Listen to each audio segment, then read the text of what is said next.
Hello everyone, welcome to CA Raman Luthra classes. आज के इस वीडियो में हम डिस्कस करने वाले हैं इंग्लिश का पेपर जो कि सीडबी ग्रेड ए एग्जाम के लिए आपके लिए इंपॉर्टेंट है।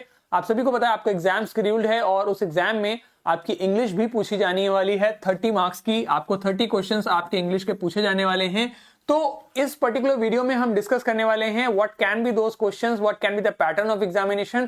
क्योंकि आप सब जानते हैं एग्जाम का पैटर्न बदला है, तो एग्जाम के इस जो नया पैटर्न है इसमें किस तरीके के क्वेश्चंस पूछे जा सकते हैं, आपको किस तरीके से तैयारी करनी है, आपको एग्जाम को पेपर को किस तरीके से अटेम्प्ट करना है, ये सारी चीजें आज के इस वीडियो में हम डिस्कस करने वाले हैं।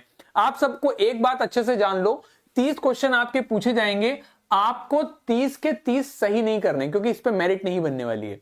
सही कर दोगे अच्छी बात है, बट द थिंग इज कि आपको इसमें बहुत ज्यादा परेशान होने की कोई आवश्यकता नहीं है कि नहीं 30 में 30 सही होने चाहिए। इसके लिए बिल्कुल भी परेशान होने की कोई जरूरत नहीं है। आपको सिर्फ क्या फोकस करना है कि आपका मैक्सिमम जितने भी आपको आता है वो आप कर सकते हो, और यूआर कैटेगरी से आप हैं तो आपके करीब 8 से 10 क्वेश्चन तक सही होने चाहिए बस।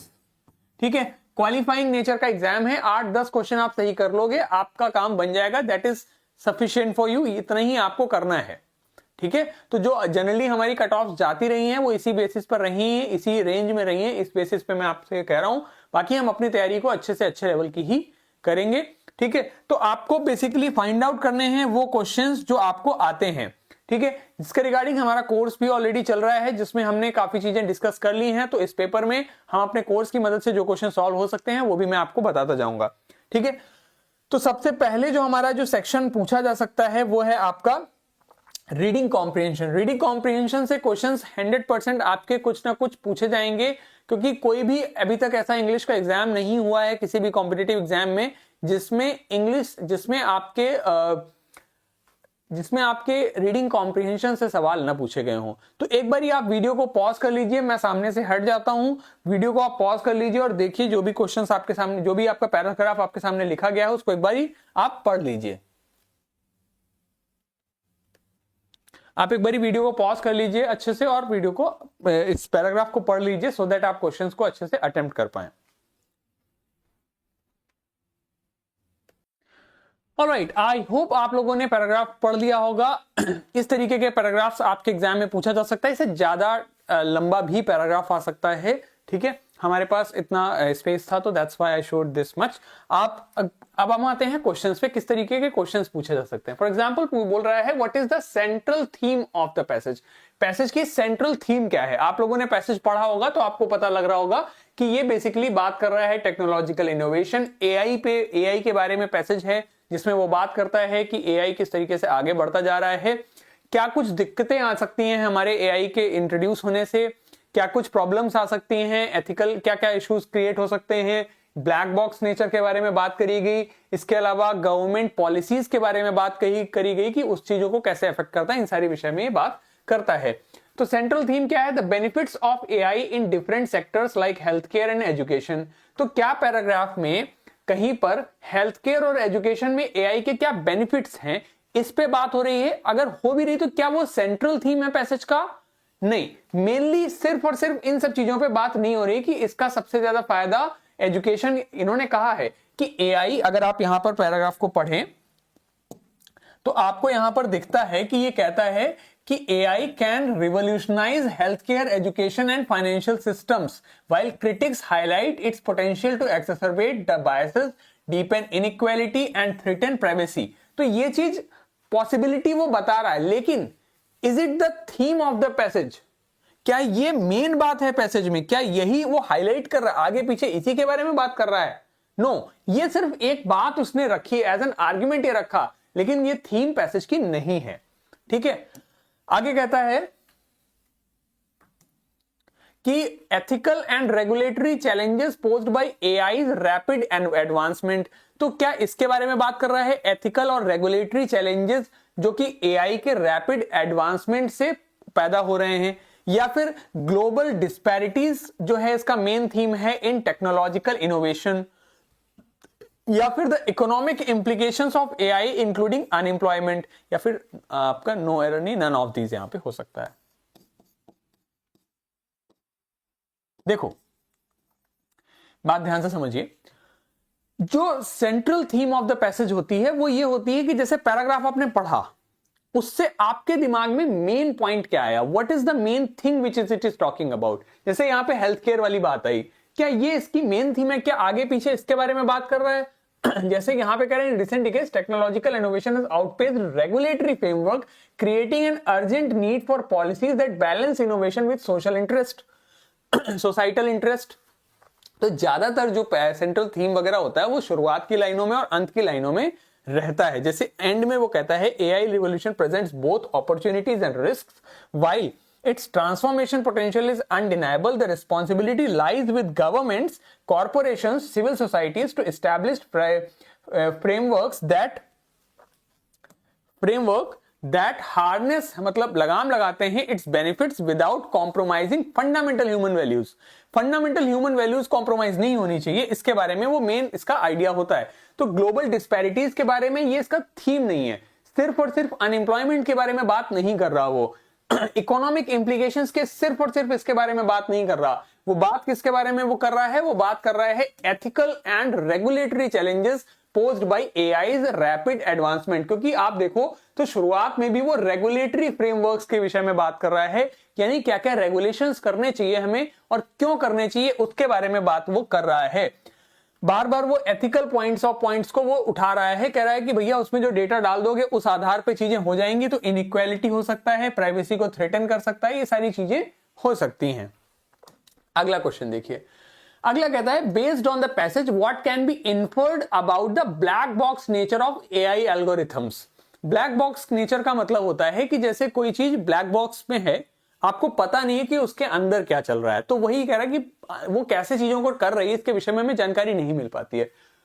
तो जी यहां पर इन्होंने लिखा है यहां पर इन्होंने जब ये लिखा है बात कि black box nature, this black box nature raises ethical concerns. देख रहे हो आप, एथिकल कंसर्न्स बार बार आ रहा है, particularly in sensitive areas like criminal justice और रिक्रूटमेंट।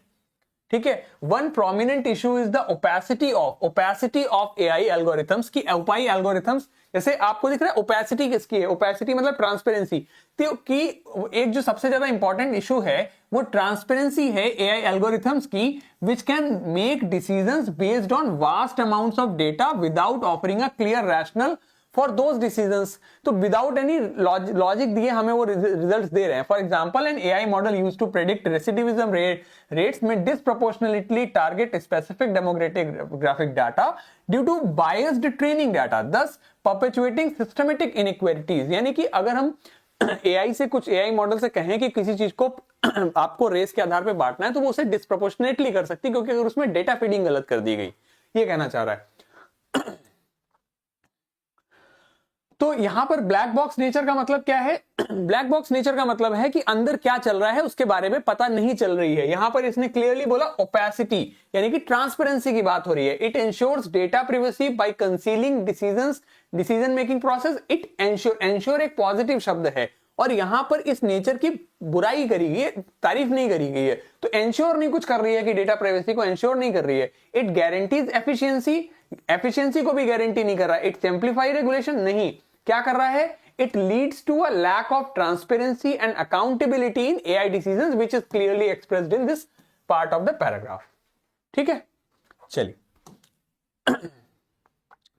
इसके अलावा कहता है कि why does the author mention the European Union's data protection laws? European union के डेटा प्रोटेक्शन लॉज को ऑथर ने क्यों मेंशन किया है? तो अगर आप यहां पे ध्यान से देखें, जब वो ये कह रहा है कि यूरोपियन यूनियन क्या करती है इन सब चीजों पे,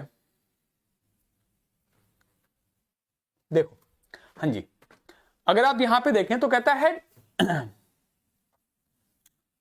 moreover the global nature of technological advancements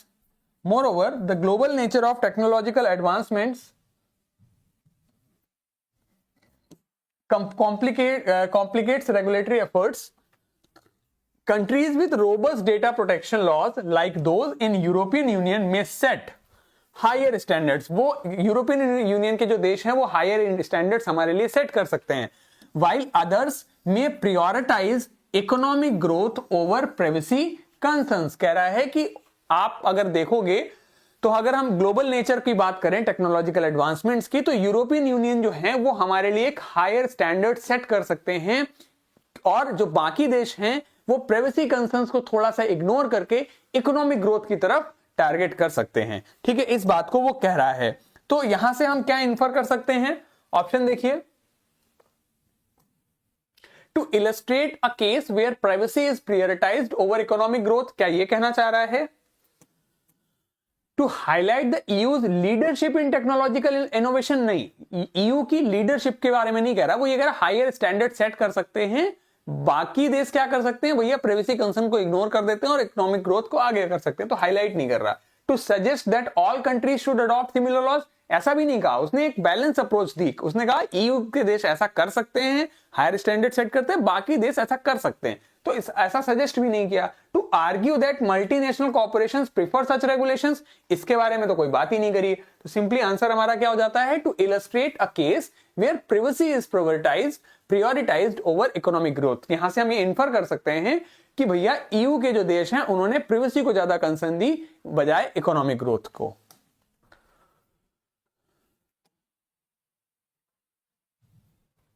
okay okay okay okay okay okay, चलो ये फोर्थ क्वेश्चन आपका खराब हो गया, यहाँ पे आंसर आपको डायरेक्टली दिख गया। तो इसी प्रकार लिखा है, what does the term fragmented landscape in the context of global AI regulation most likely mean. तो फ्रैगमेंटेड मतलब छितरा हुआ, बिखरा हुआ, तो उसका जो लैंडस्केप है उससे क्या मतलब है, आ डाइवर्स और decentralised ecosystem of AI applications, diverse application ये दिखाना चाहता है, एंड इनोवेटिव अप्रोच दिखाना चाहता है, मैनेजिंग टेक्नोलॉजिकल रिस्क, या फिर एक सिनेरियो दिखाना चाहता है where regulatory standards differ across regions और a unified global framework. Unified की तो बात है नहीं, वो एक ऐसा सिनेरियो दिखाना चाहता है कि जिससे ये बताना चाह रहा है कि भैया देखो, यहां पर उन्होंने बोला ना कि बाकी देश क्या कर सकते हैं कि भैया प्रायोरिटाइज करो इकोनॉमिक ग्रोथ को ओवर प्राइवेसी कंसर्न को, क्रिएटिंग अ फ्रैगमेंटेड लैंडस्केप, जिससे कि एक फ्रैगमेंटेड लैंडस्केप दिखेगा कि कुछ देश अलग कर रहे हैं, कुछ देश अलग काम कर रहे हैं। तो एक ऐसा सिनेरियो दिखाने की कोशिश कर रहा है जहां पे रेगुलेटरी स्टैंडर्ड्स अलग अलग रीजन में अलग अलग हैं। ये कैसे हुआ है मुझे समझ नहीं आ रहा है। ठीक है, इसी प्रकार क्वेश्चन नंबर 5 जैसे कहता है, how does the author view the proposal of explainability standards of AI algorithms. तो explainability standards of AI algorithms का क्या मतलब है यहाँ पे, इस ऑथर इस व्यू को कैसे देखता है, as an unrealistic demand given AI is the complexity, as a necessary step to address ethical and accountability concerns, as a measure that will hinder AI innovation, और as an idea that lack global acceptance and feasibility. तो किसके बारे में बात कर रहा है? तो देखिए, अगर आप यहां पे बात करें एक्सप्लेनेबिलिटी की बात करता है वो, तो अगर आप देखें एक्सप्लेनेबिलिटी, ये है एक्सप्लेनेबिलिटी, these challenges have led policymakers to propose explainability standards ensuring that AI decisions are interpretable and accountable। कि भैया ये बहुत जरूरी है, क्यों? Moreover, the global nature of technological advancements complicates regulatory आपका efforts। ये these कब कह रहा है? These challenges, what are the challenges? Challenges क्या थे कि भैया उसने ethics को ध्यान में नहीं रखा, ये चैलेंजेस थे। तो as a necessary step to address ethical and accountability concern, ये इसका मतलब हो जाता है।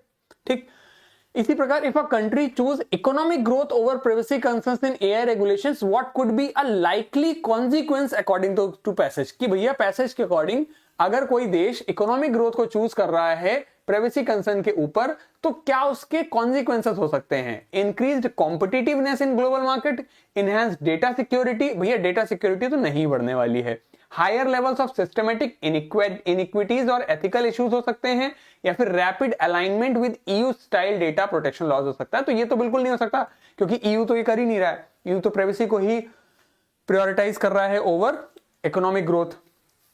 ठीक है, तो इससे होगा क्या, देखिए इससे होगा क्या, यहां पर वे फ्रेगमेंटेड, यहां से in parallel concerns about AI induced unemployment have reignited debates about universal basic income and the role of governments in disincentivize work and strain public finances, whereas advocates view as a necessary response to rapidly changing job market। तो इससे क्या होगा, competitiveness बढ़ेगी global market में, higher levels of systematic इनइक्विटीज बढ़ेंगे, ethical issues बढ़ेंगे, या फिर क्या बढ़ेगा? तो यहां पर अगर आप देखो इंक्रीज कॉम्पिटिटिवनेस तो नहीं बढ़ेगी इससे ग्लोबल मार्केट में, रैपिड अलाइनमेंट भी नहीं होगा, सिंपली क्या होगा, higher level of systematic inequities और एथिकल इश्यूज बढ़ेंगे, जो कि उसने पहले कहा था कि अगर सब कुछ एआई पे डाल दोगे तो सिस्टमेटिक इनइक्विटीज बढ़ेंगी और एथिकल इश्यूज हमारे सामने आएंगे। ठीक है, तो इसलिए आंसर हमारा यहां पे सी हो जाएगा। ठीक, क्वेश्चन नंबर 7 कहता है which of the following best describes the author's tone and structure in the passage. तो क्या ऑथर ऑप्टिमिस्टिक और एनेक्डोटल बात कर रहा है? एनेक्डोटल होता है जहां पे हम कुछ किस्सा बताते हैं, कि कोई हम एग्जाम्पल दे रहे हो कि एक घटना में ऐसा ऐसा ऐसा हुआ था, वो होता है एनेक्डोटल। तो एनेक्डोटल अप्रोच तो नहीं है। फिर कहता है क्रिटिकल और आर्गुमेंटेटिव। तो आर्गुमेंटेटिव और क्रिटिकल बहुत इस एआई को क्रिटिसाइज नहीं कर रहा पूरी तरीके से बुरा नहीं बता रहा है, कह रहा है ऐसा ऐसा चीजें कर सकते हैं, बेसिकली उसके बारे में डिस्कस कर रहा है। ठीक है, तो क्रिटिकल अप्रोच नहीं है। परसुएसिव और इमोशनल कोई बात ही नहीं है, सिंपली एक एनालिटिकल और बैलेंस्ड अप्रोच की बात कर रहा है, एनालाइज कर रहा है एआई की समस्या को और एक बैलेंस्ड अप्रोच दे रहा है कि क्या किया जाना चाहिए और उससे क्या होगा। ठीक है, इसमें शब्द आया है exacerbate. Exacerbate in the passage most closely mean. Exacerbate का मतलब क्या होता है? एक्ससर्बेट का मतलब होता है जैसे financial systems while critics highlight the potential to exacerbate biases. तो एक्ससर्बेट मतलब होता है इसी स्थिति को बद से बदतर करना और खराब करना। तो एलिविएट इसका एंटोनिम होता है, जस्टिफाई नहीं होता, ओवरलुक नहीं होता, वर्सन हो जाता है आंसर हमारा। तो जैसे ये पैसेज हुआ हमारा, मान लीजिए पैसेज आता है, तो इसमें से कुछ आंसर आप कर सकते हो। एक्ससर्बेट बेसिक वर्ड है इंग्लिश का, अगर आपको मीनिंग आता है तो ये क्वेश्चन आप सही कर सकते हो आराम से। इसके अलावा जैसे जो टोन वाली चीज थी, अगर क्वेश्चन ठीक लग रहा है तो वो कर सकते हो, या फिर कुछ ऐसे क्वेश्चन जो बीच में हमें मिले जिनके आंसर हमारे पैराग्राफ में दिए गए हैं, ऐसे क्वेश्चंस को आप आराम से अटेम्प्ट कर सकते हो। आपको मैंने कहा कि 30 में से आपको कुछ ही क्वेश्चंस पूरे अटेम्प्ट करने, पूरे सही करने हैं, इससे ज्यादा आपको चक्कर में नहीं पड़ना है। ठीक है, उतने में आपका काम हो जाएगा। ठीक, चलिए इसके बाद हमारा जो सेक्शन आता है वो आता है आपका एरर डिटेक्शन के कुछ क्वेश्चंस को देखते हैं। अब देखिए जैसे ये हमारे एरर डिटेक्शन के क्वेश्चंस हो, तो इसके रिगार्डिंग जितने भी हमारे जो भी इंपॉर्टेंट सेक्शंस हैं हमारे लिए ग्रामर के, वो सारे के सारे आपके कोर्स में ऑलरेडी कवर कर दिए गए हैं और बहुत ही कंसाइज तरीके से उन्हें कवर किया गया है, सो दैट अगर आपने वो वीडियोस देख लिए होंगे तो आप इन क्वेश्चंस को आसानी से बना पाएंगे, आपके लिए कोई समस्या नहीं होगी, क्योंकि जितने भी इसके कॉन्सेप्ट्स हैं वो हमारे ऑलरेडी उन वीडियोस में डिस्कस कर दिए गए हैं। कह रहा है the committee has been tasked to draft a comprehensive report on the recent policy challenges which despite being widely appreciated have failed to achieve its primary objectives in terms of economic growth. What is the error in this question? आपको बताना है इसमें क्या correction है, क्या इसमें आपको correction करना है। कह रहा है कि committee has been tasked to draft a comprehensive report on the recent policy changes. Committee को काम दिया गया है एक कॉम्प्रिहेंसिव रिपोर्ट बनाने का on the recent policy changes. Recent policy changes जो होने हैं उस पे एक रिपोर्ट बनानी है कमिटी को। ठीक है, कमिटी को हमने यहां पर सिंगुलर रखा है। ठीक, विच यानी कि इसके लिए which despite being widely appreciated have failed. अब देखो यहां पर ध्यान से, अब यहां पे इन्होंने कमिटी को सिंगुलर ट्रीट किया। ठीक है, तो कमिटी हैज बीन टास्क्ड, इन्होंने सिंगुलर ट्रीट किया। फिर आगे कहते हैं विच, यहां पर ये जो विच आया है ये कमिटी के लिए आया है। Which despite being widely appreciated have failed to achieve its primary objectives in terms of economic growth, जो कि अभी तक फेल हुई है अपने टारगेट्स को अचीव करने में, इकोनॉमिक ग्रोथ को अचीव करने में। देखिए यहां पे क्या हो रहा है, मैंने आपको बताया कमिटी को इन्होंने सिंगुलर रखा है और विच, हु, दैट, हमने अपनी क्लास में पढ़ा है कि ये क्या होते हैं, ये होते हैं आपके रिलेटिव प्रोनाउन। और रिलेटिव प्रोनाउन के केस में क्या होता है, रिलेटिव प्रोनाउन के केस में जो सब्जेक्ट है वो हमारा एंटीसीडेंट होता है। एंटीसीडेंट मतलब जो इनके पहले आता है। अब यहां पर विच के पहले क्या आया है, चेंजेस, चेंजेस क्या है, प्लूरल, इसीलिए despite being widely appreciated have use किया, क्योंकि चेंजेस हमारा प्लूरल है। वो कहना चाह रहा है कि भैया जो ये पॉलिसी चेंजेस हैं जिन्हें बहुत ज्यादा अप्रिशिएट किया गया है, लेकिन वो फेल हुए हैं किसमें, अचीव करने में इट्स प्राइमरी ऑब्जेक्टिव। इट होता है हमारा सिंगुलर, इट का पॉजिटिव एडजेक्टिव होता है हमारा इट्स, दे होता है हमारा प्लूरल, और दे का पॉजिटिव एडजेक्टिव होता है दियर। तो यहां पर इट्स की जगह पे क्या हो जाएगा, their. Their primary objectives in terms of economic growth. तो यहां पे आंसर आ जाएगा हमारा दियर। क्लियर? तो दियर होगा, क्यों होगा, क्योंकि विच का एंटीसीडेंट चेंजेस है, और यहां पर उसके रिगार्डिंग यहां पर हमने हेल्प प्लूरल यूज करा है, और यहां पे इसके लिए प्लूरल आ जाएगा। बात समझ में आ गई? चलिए नेक्स्ट क्वेश्चन पर आते हैं। पढ़िए इसको ध्यान से, एक बार देख लीजिए। ये सारे कंसेप्ट्स हमने अपने कोर्स में ऑलरेडी करवा दिए हैं, जितने भी कंसेप्ट्स हैं चैप्टर वाइज मैंने आपको सारे कंसेप्ट्स करवा दिए हैं, बहुत ही कंसाइज तरीके से, ज्यादा आपको समय नहीं लगेगा देखने में।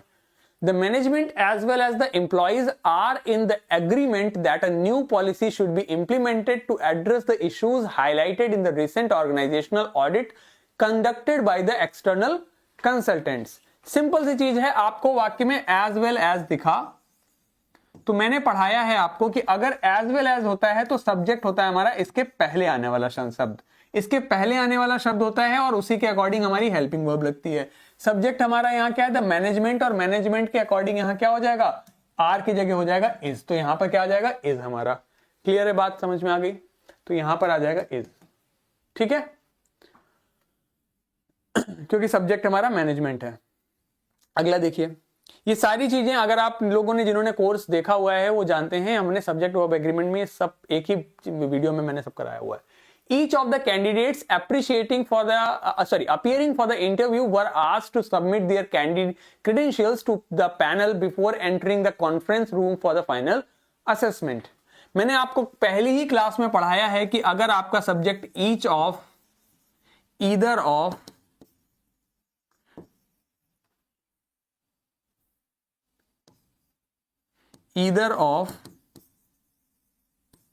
neither of,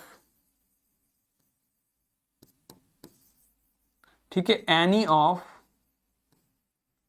नन ऑफ, ये सब होते हैं, तो सब्जेक्ट हमारे ऑफ के पहले वाला शब्द हमेशा होता है, और ये सब के सब कैसे हैं, सिंगुलर इन नेचर हैं, तो इनके साथ में कैसी वर्ब आएगी, सिंगुलर हेल्पिंग वर्ब आएगी। तो सब्जेक्ट हमारा क्या है, ईच, तो यहां पर वर्ब की जगह क्या हो जाएगा, was, simply.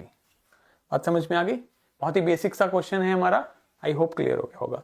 Next, the series of lectures on the climate resilience were scheduled to begin in September, but due to unforeseen circumstances they have been postponed to the following month. क्या होगा इस question में answer?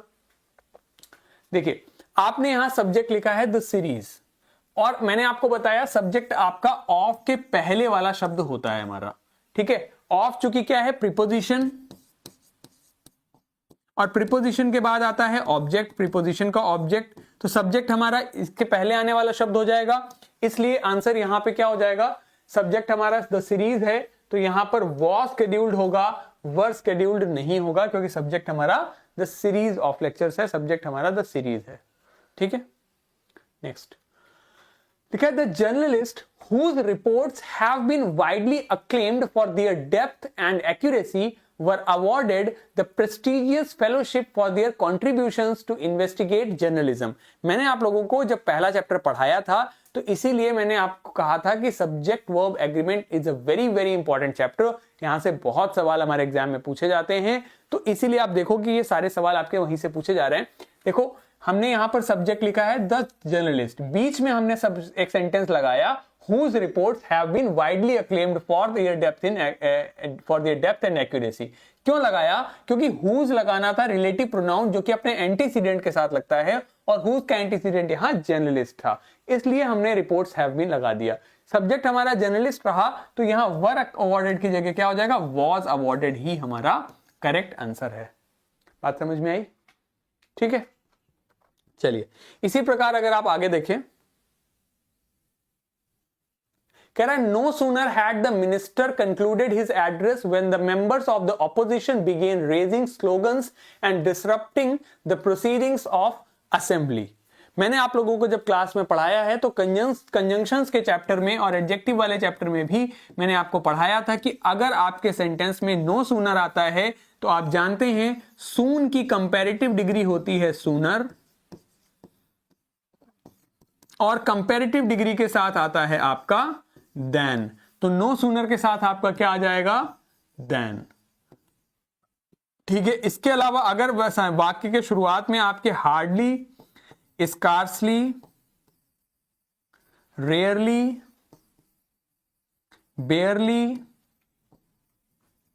ये सब आते हैं तो आप सेंटेंस में आगे व्हेन कंजंक्शन का प्रयोग करेंगे, और अगर ये आपके वाक्य के शुरुआत में दिए हुए हैं तो एडवर्ब के इन्वर्जन का यूज करेंगे। ये सारी चीजें आपको क्लास में करा रखी हैं। तो चूंकि यहां नो सूनर लिखा हुआ है तो यहां व्हेन नहीं आएगा, क्या आ जाएगा?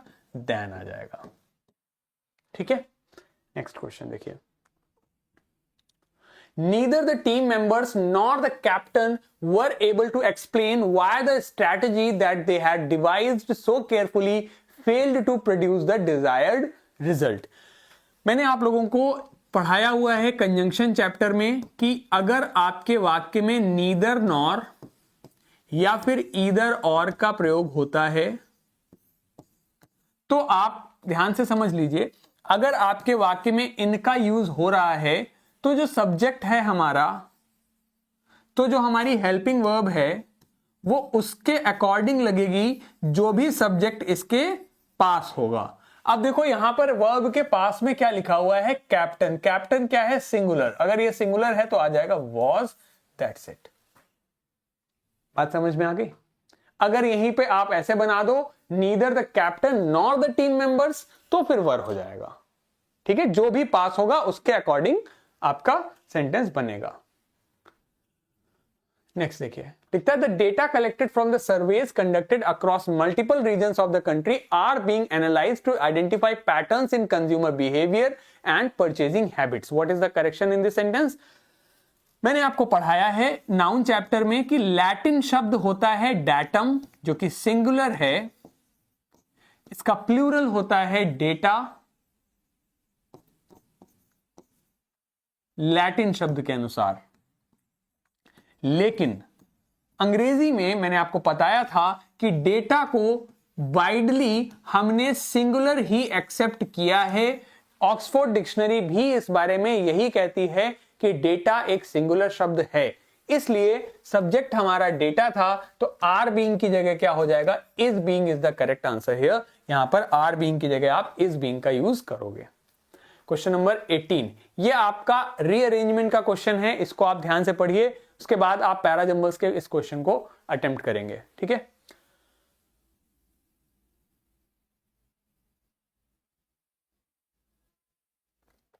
इसको आप लोग ध्यान से पढ़िए, फिर उसके बाद मैं आपको बताऊंगा कि किस तरीके से आप इस प्रकार के क्वेश्चंस को अटेम्प्ट करते हो, किस तरीके से आप इन क्वेश्चंस को अपने एग्जाम में अटेम्प्ट करोगे।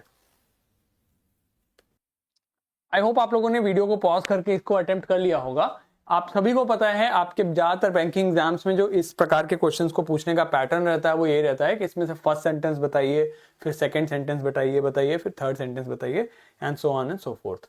ठीक है, तो एक बारी आप इसको देख लीजिए कि कैसे हमें इसे अटेम्प्ट करना होता है। 2-3 बातें मैं आपको इसी क्वेश्चन में बता दूंगा सो दैट आप आगे से अपने मन से काफी कुछ खुद से भी सीख जाओगे। देखो इसमें लिखा हुआ है इन कॉन्ट्रास्ट। ठीक है, आपको जब भी पैराजंबल करना है तो आपको कीवर्ड्स पकड़ने हैं। जैसे इसमें पहला ही शब्द लिखा था इन कॉन्ट्रास्ट। ठीक, ओवर द पास्ट डिकेड यहां लिखा है हाउएवर। ठीक, यहां लिखा है दिस। ठीक, यहां लिखा है ऑल्सो। तो 2-3 चीजों को ध्यान से पकड़िए। हाउएवर का प्रयोग आप तभी करोगे जब आप कॉन्ट्रास्ट दिखा रहे होगे, यानी कि आपने एक बात कह ली उसके बाद आप हाउएवर कहोगे। ठीक है, जैसे आप कहते हो कि we all should love cricket. Cricket is a beautiful game. India lives for cricket. We all should play cricket and we should admire all cricketers.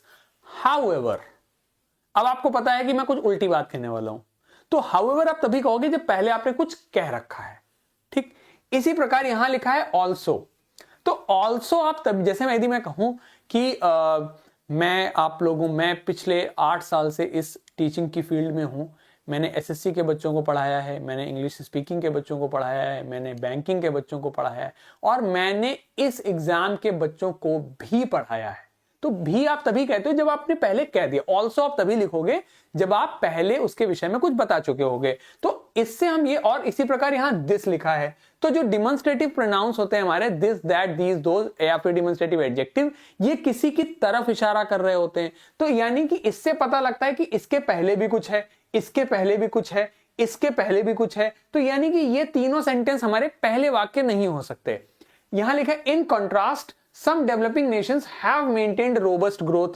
तो इन कॉन्ट्रास्ट यानी कि इसके पहले भी कुछ कहा गया है। तो ये सारे ही सेंटेंस हमारे पहले सेंटेंस नहीं हो सकते। तो एक ही बचता है जो पहला हो सकता है, वो बचा हमारा बी। एक बार पढ़ लेते हैं। Over the past decade, global economic growth has become increasingly uneven, with advanced economies struggling to maintain momentum। ये एक ऐसी चीज है जो बाकियों से अलग कहती है और एक जनरल स्टेटमेंट। ज्यादातर जो पहला वाक्य होता है वो एक जनरल स्टेटमेंट होता है, मतलब उसमें अभी हम किसी की बात काटते नहीं है, पहले हम एक स्टेटमेंट देते हैं, उसके बाद हम अपनी बात को काटना शुरू करते हैं। ठीक है, ये सारी टेक्निक्स आपको कोर्स में मैंने अपने चैप्टर में पढ़ाई हुई हैं, तो जिन्होंने वो वीडियोस देखे हैं उन्हें अपने आप से कर लोगे। बाकी जो यहाँ पे मैं बता रहा हूं उससे भी आप लोग काफी कुछ सीख सकते हो। ठीक है, जरूरी इसलिए है कि मान लो ये पैराग्राफ का क्वेश्चन आया पैराजंबल्स का और 5 क्वेश्चन यहीं से आ रहे हैं, तो अगर आपने 5 ये सही कर लिए तो फिर बाकी पेपर आपका ऑटोमेटिकली सही हो ही जाएगा फिर, है ना। और आपको इसमें स्कोर तो करना नहीं, मेरिट में आना नहीं है, तो इनफ पेपर कर लेना है जिससे कि हमारा एग्जाम निकल जाए बस। तो उतने पे फोकस पे हम यहाँ पे बात कर रहे हैं। ठीक, तो देखो, over the past decade global economies growth has become increasingly uneven with advanced economies struggling to maintain momentum. In contrast, some developing nations have maintained robust growth। कह रहा है कि पास्ट डिकेड को अगर हम देखें तो ग्लोबल इकोनॉमिक ग्रोथ जो है वो बहुत ही अनइवन रही है, जिसमें एडवांस्ड इकोनॉमी जो है वो स्ट्रगल कर रही हैं अपने मोमेंटम को बरकरार रखने में। ठीक, however the situation is far from uniform, with some countries outperforming others due to structural advantages and policy changes. This divergence has led to a growing debate among economists about the long-term sustainability of growth models in different parts of the world. The phenomenon has also heightened concerns about inequality with both within countries and across regions, as opportunities for economic mobility remain unevenly distributed. In contrast, some developing nations have maintained robust growth rates, benefiting from favorable demographic trends and increased foreign investments। तो यहां से हमने एक बात तो पता कर ली कि भैया पहला स्टेटमेंट हमारा क्या है, B is going to be our first statement। B जो है वो हमारा पहला स्टेटमेंट होने वाला है, ये बात हमें अच्छे से पता चल गई। ठीक है, हमें ये बात अच्छे से पता चल गई कि B is going to be our first statement। तो फर्स्ट स्टेटमेंट क्या है हमारा कि over the past decade global economic growth has become increasingly uneven with advanced economies struggling to maintain momentum. यानी कि कह रहा है कि ग्लोबल इकोनॉमिक ग्रोथ है वो बहुत ही अनइवन रही है, जिसमें एडवांस्ड इकोनॉमी जो है वो मोमेंटम को बरकरार नहीं रख पा रही हैं। फिर द फेनोमेना, कौन सा फेनोमेना जो यहां बताया गया है, हैज ऑल्सो हाइटेंड, इसने और क्या बात कंसर्न और किस चिंता को बढ़ाया है, यहां पर देखो इन्होंने बोला है कि कंसर्न बढ़ाई है। ठीक है, क्योंकि क्या कंसर्न बढ़ाई है कि जो ऑलरेडी एडवांस्ड इकोनॉमीज है वो मेंटेन नहीं कर पा रही अपनी growth. Has also heightened concerns about inequality both with in countries and across regions as opportunities for economic mobility remain unevenly distributed। तो ये हो गया हमारा E यहां पर। ठीक है, अब दिस डाइवर्जेंस, कौन सी डाइवर्जेंस, जो कि B और E में बताई गई है। B और E में एक डाइवर्जेंस बताई गई, एक डाइवर्जेंस बताई गई। With this divergence has led to a growing debate, ये एक डिबेट को बढ़ा रही है among economists about the long term sustainability of growth models in different parts of the world। कि एक डिबेट शुरू हो चुकी है इस चीज पे कि भैया जो हमारे इकोनॉमिक मॉडल हैं वो कितने हमें लॉन्ग टर्म सस्टेनेबिलिटी मॉडल्स को चाहिए। तो बी फिर ई आ सकता है और उसके बाद हमारा डी आ सकता है। ठीक है। फिर कहता है however the situation is far from uniform with some countries outperforming others due to structural advantages and policy changes. In contrast some developing nations have maintained robust growth rates benefiting from favorable demographic trends and increased foreign investment। अब मेरी बात ध्यान से समझो, जब आप statement A देखते हो तो आप ये पाते हो कि स्टेटमेंट ए में वो बात कर रहा है डेवलपिंग नेशंस के बारे में, और स्टेटमेंट बी में वो बात कर रहा था एडवांस्ड इकोनॉमीज के बारे में। उसी के बारे में ये फिनोमेना बताया, उसी के बारे में कहा कि long term sustainability growth models चाहिए। तो बी ई डी इस तरीके से एक साथ हो जाते हैं। और ए में वो कहता है इन कॉन्ट्रास्ट सम कुछ डेवलपिंग नेशंस जो हैं उन्होंने बहुत ही अच्छा रोबस्ट आपका ग्रोथ को मेंटेन किया है।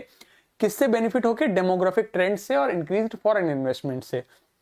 ओके, अब इसको भी थोड़ा कंट्रास्ट देता है, कंट्रास्टिंग पॉइंट देता है कि however situation is far from uniform. ऐसा सारे डेवलपिंग नेशंस ने नहीं किया है। With some countries outperforming others, कुछ कंट्रीज ने दूसरे कंट्रीज से बहुत अच्छा किया due to structural advantages and policy choices. इस वजह से तो इसके बाद देखो ए और सी का एक पेयर हो गया, क्योंकि ए में बात कर रहा है डेवलपिंग नेशंस के बारे में, सी में कह रहा है कि सारे डेवलपिंग नेशंस ने अच्छा नहीं किया बट कुछ नहीं किया। बी में एक फिनोमेना बताया, ई में उस फिनोमेना के विषय में आगे बात करी, ठीक है।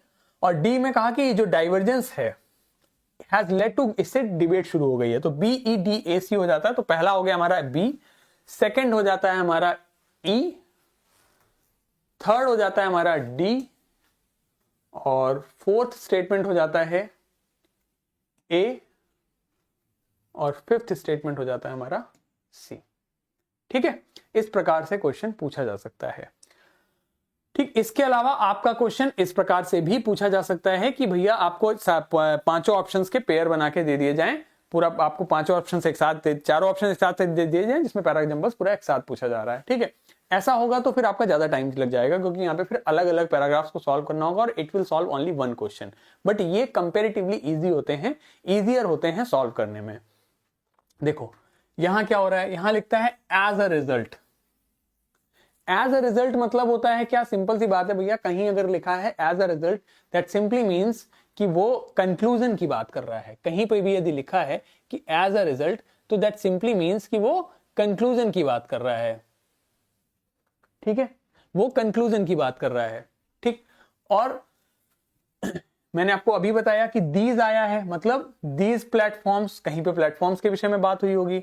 दिस फिनोमेना, कहीं फिनोमेना के बारे में बात हुई होगी। तो अब देखो क्या यूज करते हैं। As a result individuals are often exposed to viewpoints and information that reinforce their existing beliefs. The rise of social media has significantly transformed how people consume news and interact with information. अगर आप ध्यान से देखो तो ये एक कैसा statement दिखता है, एक जनरल स्टेटमेंट देता है क्या, कि जो राइज ऑफ सोशल मीडिया है इसने काफी ज्यादा ट्रांसफॉर्म कर दिया है इस चीज को कि लोग अब न्यूज कैसे कंज्यूम कर रहे हैं। This phenomena, commonly referred to as the echo chamber effect, has raised concern about its impact on democratic discourse. ये जो echo chamber effect है इसने काफी concern raise किए हैं। Algorithms used by platforms, कौन से platforms? Social media platforms के बारे में बात कर रहा है। ठीक है, Algorithms used by platforms prioritize content that aligns with users preferences and past behaviors. तो algorithms इस बेसिस पे उनको कंटेंट दिखाती है। While these platforms offer unprecedented connectivity, they also inadvertently limit exposure to diverse perspective. वो ये कहना चाह रहा है, बी में उसने कहा कि सोशल मीडिया से काफी ज्यादा इस चीज में बदलाव आया है कि लोग इन न्यूज को कैसे कंज्यूम करते हैं। ठीक है, डी में कह रहा है कि एल्गोरिथम जो इन प्लेटफॉर्म से द्वारा यूज की जाती हैं वो हमें उसी तरीके का कंटेंट दिखाती हैं जिस तरीके का कंटेंट आप पसंद करते हो। अब ऐसे प्लेटफॉर्म जो होते हैं वो क्या करते हैं, वो आपको एक कनेक्टिविटी तो बहुत अच्छी देते हैं, लेकिन वो आपको एक्सपोजर नहीं देते डाइवर्स पर्सपेक्टिव का, कि भैया एक तरफ की ही बात दिखाएगा, दूसरे तरफ की बात दिखा ही नहीं रहा है, एक तरीके के ही यूट्यूबर्स आपको दिखाता चला जा रहा है। ठीक, तो ये हो गया आपका बी डी ई, ये आपके एक तरीके के हो गए। अब इससे क्या हो रहा है, इससे एक फिनोमिना हो रहा है, क्या? Commonly refer to echo chamber effect हो रहा है। एज अ रिजल्ट क्या होगा?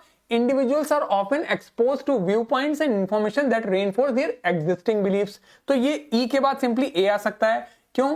क्योंकि आपके जो एग्जिस्टिंग बिलीफ्स हैं उन्हीं को ये आगे दिखाता चला जा रहा है। ये जो फिनोमेना है इसे हम इको चैम्बर इफेक्ट कहते हैं। तो इसलिए आंसर आ जाएगा हमारा फोर्थ। ठीक है, पैराजंबल्स के चैप्टर में मैंने आपको इसके और भी ज्यादा जो भी इंपॉर्टेंट चीजें हैं उन सबको डिस्कस किया है।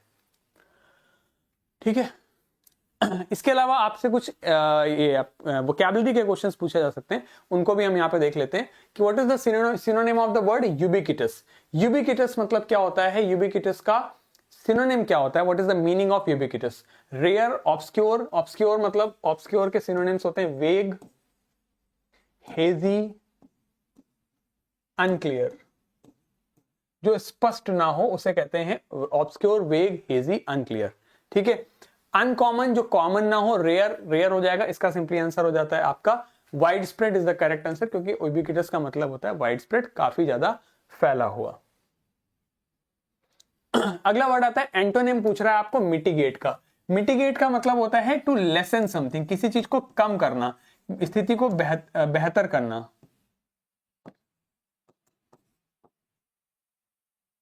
ठीक है, to make a situation better. Alleviate इसका सिनोनिम हो जाता है, डिमिनिश इसका सिनोनिम हो सकता है, रिलीव इसका सिनोनिम हो सकता है। इसमें आपको ये ध्यान रखना है कि जैसे एंटोनिम पूछा है तो आप एंटोनिम ही मार्क करें। Aggravate is the correct answer. Aggravate मतलब होता है स्थिति को बद से बदतर करना। ठीक है, अगर आपको वोकैबुलरी का आपको हेल्प चाहिए तो आप YouTube पे सर्च कर सकते हो Aman Trivedi word power made easy. आपको मेरा YouTube चैनल मिलेगा, उस पर आपको वर्ड पावर मेड इजी की पूरी सीरीज मिल जाएगी। आप ज्यादा समय में नहीं, 15-16 वीडियोज हैं, आप देख के फटाफट देख सकते हो और उससे आपकी काफी वोकैबुलरी बेसिक ठीक हो जाएगी अगर आपको नहीं पता है तो। शब्द है आपका एफेमेरल। एफेमेरल मतलब होता है ट्रांजिएंट, शॉर्ट लिव्ड मतलब क्षणिक, जो बहुत कम देर के लिए हो। ठीक है, तो परमानेंट इसका एंटोनिम हो जाएगा, ड्यूरेबल इसका एंटोनिम हो जाएगा, इटर्नल इसका एंटोनिम हो जाएगा। Short lived is the correct answer. ठीक है, 27 हमारा पूछ रहा है परफिडियस। देखिए, इसमें जो आपका ओयूएस होता है दैट मेक्स इट एडजेक्टिव, और परफिडी जो वर्ड होता है आपका, परफिडी का मतलब हो जाता है आपका अनफेथफुल होना। परफिडी, ठीक है, अनफेथफुल होना। तो ये इसके सिनोनिम है सारे, डिसऑनेस्ट, अनफेथफुल और डिसेप्टिव, ये सारे के सारे सिनोनिम है। सही शब्द है इसका एंटोनिम लॉयल, लॉयल होना। ठीक है, क्रेडुलस होना, फेथफुल होना, क्रेडिबल होना। ऑब्फस्केट मतलब obfuscate, bewildered, catch 22। Obfuscate, bewildered, catch 22, in dilemma,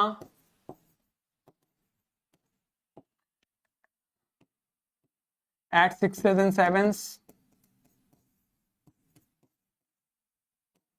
ठीक है, इन डिलेमा, एज के ऑब्फस्केट, बिविल्डर्ड, पूरी तरीके से कंफ्यूज्ड होना, हो जाना। ठीक है, सिंप्लीफाई नहीं, एक्सप्लेन नहीं, क्लैरिफाई नहीं, confuse is the correct synonym of this word. ठीक है, आई टोल्ड यू कि अगर आपको बेसिक वोकैबुलरी सीखनी है तो जस्ट सर्च करिए यूट्यूब पे वर्ड पावर मेड इजी अमन त्रिवेदी, आपको मिल जाएगा। देखिए, ये एक नया तरीके से आपके वोकैबुलरी पूछी जा सकती है। इसमें आपको एंटोनिम बताना है हाईलाइटेड वर्ड का, जैसे पैलिएटिव, फिर यहां सुपरफिशियल और ट्रांजिएंट। ये 3 शब्द दिए हुए हैं, आपको इनमें इन शब्दों का एंटोनिम बताना है। What can be the antonym of this word, आपको इसमें से तीनों सेंटेंसेस को पढ़ के। The patient was given a palliative treatment to ease the symptoms temporarily.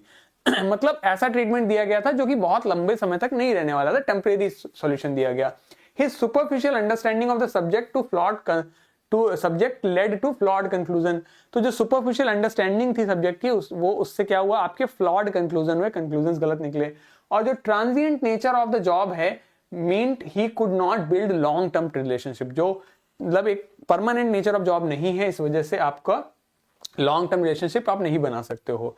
तो परमानेंट, प्रोलॉन्ग्ड, सस्टेन्ड, लास्टिंग या enduring, what is the correct antonym of this word. आपको इसमें से एंटोनिम बताना है, इसका क्या हो सकता है। Identify the word from the given options that is antonym of all 3 highlighted words. तीनों का वो एंटोनिम होना चाहिए। ठीक है, तीनों का वो एंटोनिम होना चाहिए। एंड्योरिंग मतलब होता है आपका जो सह सके, प्रोलॉन्ग्ड इलनेस मतलब लंबी बीमारी का। परमानेंट जैसे ट्रांजिएंट का एंटोनिम हो सकता है। सस्टेन्ड आपको सोल्यूशन चाहिए जो लंबा सस्टेन्ड ग्रोथ चाहिए, जो आपकी लंबी टिक सके, ठीक है। लास्टिंग जो एवर लास्टिंग हो, ठीक है। तो आंसर यहां पर जो होगा पैलिएटिव, सुपरफिशियल और ट्रांजिएंट है। All suggest something temporary, short term and not lasting. Hence the antonym of the word all these would be enduring which implies something lasting और परसिस्टेंट। तो परमानेंट भी इसका एंटोनिम हो सकता है, लेकिन ये ट्रांजिएंट का एंटोनिम हो जाएगा। प्रोलॉन्ग्ड इलनेस हो जाएगा इसी प्रकार से। सस्टेन्ड भी इसका ही हो सकता है, लास्टिंग भी इसका हो सकता है, लेकिन सुपरफिशियल के लिए आपको सही जो शब्द है एंड्योरिंग मिल जाएगा। इसका मतलब होता है लास्टिंग एंड आपका परसिस्टेंट, ठीक है। सिमिलरली आपका अगला क्वेश्चन है, यहां पर आपको जो शब्द है वो ऑटोक्रेटिक है, डेस्पोटिक है और टिरेनिकल है। ये तीन शब्द हैं, आपको इनका करेक्ट एंटोनिम बताना है। What can be the correct antonym of these words. Benevolent लाभकारी, रेबेलियस बागी, ऑथोरिटेटिव सिनोनिम हो जाएगा।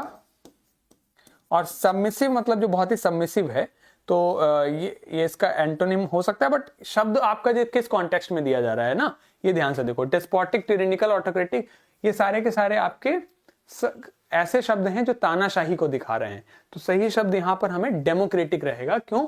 क्योंकि तानाशाही का करेक्ट एंटोनिम डेमोक्रेसी ही है, ठीक है। So this is a kind of model paper for you, जहां पे मैंने आपको 30 क्वेश्चंस को दिखाया, जिसमें आपके 3 सेक्शंस, 4 सेक्शंस हैं। एक है आरसी, पैराजम्बल्स, ठीक है। इसके अलावा एरर के क्वेश्चंस मैंने आपको बताए और आपकी वोकैबुलरी, ठीक। जितने भी तरीके पॉसिबल हैं उस तरीके के क्वेश्चंस, उस तरीके की चीजों को मैंने आपको बताया है, ठीक है। कोर्स में मैं इस तरीके के 1-2 और मॉडल पेपर्स आपको करवा दूंगा, सो दैट आपको चीजें समझ में अच्छे से आ जाएं। जो भी चीजें चल रही हैं, कैसे पढ़ना है, क्या पढ़ना है, वो सारी चीजें करा दी जाएं। एरर डिटेक्शंस के और भी क्वेश्चंस आपको कोर्स में प्रोवाइड कर दिए जाएंगे, सो दैट आपको एरर डिटेक्शन के अगर 5-6 सवाल मिल जाते हैं तो एटलीस्ट हमारा काम उतने से ही हो जाए, हमें अन्य चीजों पे जाने की जरूरत ही नहीं पड़ेगी फिर, है ना। तो विल सी यू, आपको यहीं तक, इस वीडियो में यहीं तक रखते हैं। Will see you in the next video. और वोकैबुलरी के लिए मैंने आपको बताया, आप Aman Trivedi word power made easy YouTube पे सर्च कर सकते हो। Will see you in the next video. Till then take very very good care of yourself, have a very great day, take care, bye bye, thank you so much.